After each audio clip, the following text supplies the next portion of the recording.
तो हेलो प्यारे साथियों, स्वागत है आप सभी का मेरे यूट्यूब चैनल में। सबसे पहले आप हमारे चैनल को सब्सक्राइब कर लें ताकि आपको हमारे चैनल की सारे वीडियोस की नोटिफिकेशन सबसे पहले मिलती रहे। और आज हम लोग जो कवर करने वाले हैं वो फिजिक्स क्लास 10th के चैप्टर 1 की सबसे पहली हेडिंग जो है प्रकाश का प्रवर्तन, और ये सबसे इम्पोर्टेंट भी होने वाली है। ठीक, आज हम जो है प्रकाश के प्रवर्तन को पूरी तरह डीप में कवर करेंगे कि प्रकाश का प्रवर्तन है क्या। ठीक, तो शुरू करते हैं कि मान लो एक मैंने शीशा ले लिया है। ये कोई एक शीशा है। ठीक, शीशा।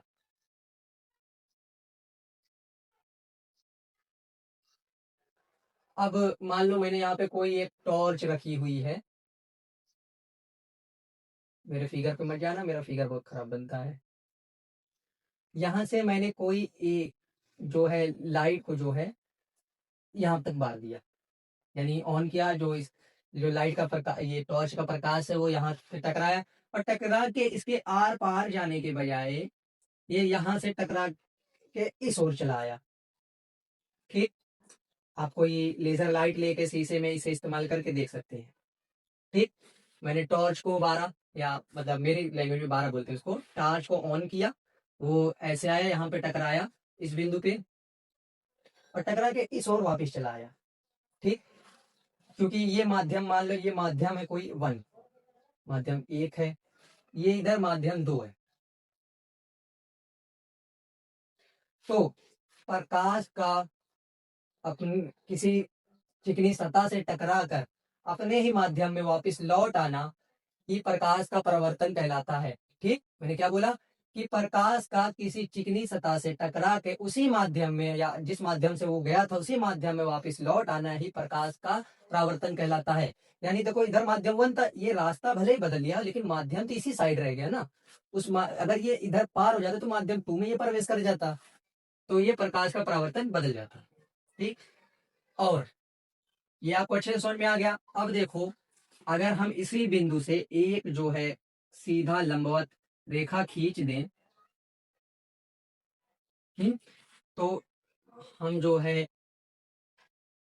माध्यम, इसका नाम जो हम रखेंगे वो होगा अभिलंब। ठीक, ये जो हमने इसके लंबवत रेखा खींची है अभिलंब होगा।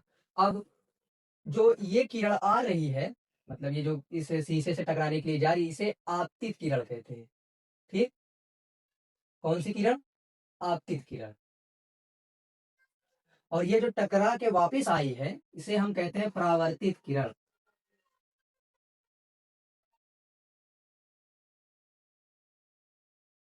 ठीक, ये आपतित किरण है, ये परावर्तित किरण है। अब देखो, ये अविलंब और आपतित किरण द्वारा जो ये कोण बना है, ये कोण, इसको हम नाम आई दे दें, इसे आपतन कोण कहते हैं। ठीक, आपतन कोण। और फिर इसी अविलंब द्वारा जो ये कोण बना है, कोण आर, मतलब अविलंब और ये परावर्तित कोण, परावर्तित किरण द्वारा जो कोण बनता है उसे हम परावर्तन कहते हैं, परावर्तन कोण।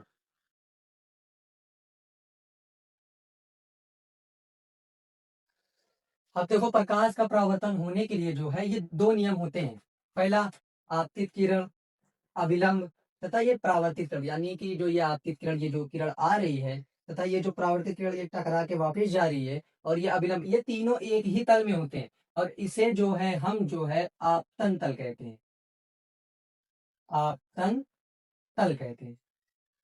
ठीक, ये माध्यम 2 है, आपतन तल कहते हैं।